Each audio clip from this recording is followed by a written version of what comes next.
জাহান্নাম কেমন হবে?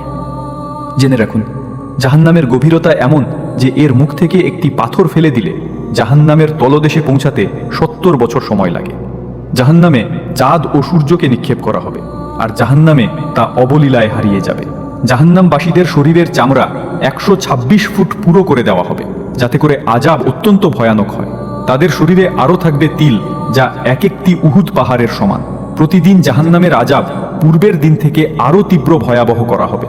জাহান্নামের খাদ্য হবে কাঁটাযুক্ত গাছ, আর পানি হবে ফুটন্ত পানি, পুজ ও রক্তের মিশ্রণ এবং উত্তপ্ত। এরপর জাহান্নামবাসীর পিপাসা এত বেশি হবে যে তারা এই পানি পান করতে থাকবে।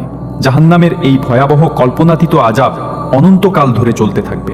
জাহান্নামবাসীরা এক পর্যায়ে জাহান্নামের দেওয়াল টপকিয়ে পালানোর চেষ্টা করলে তাদেরকে লোহার হাতুড়ি দ্বারা আঘাত করে ফেলে দেওয়া হবে।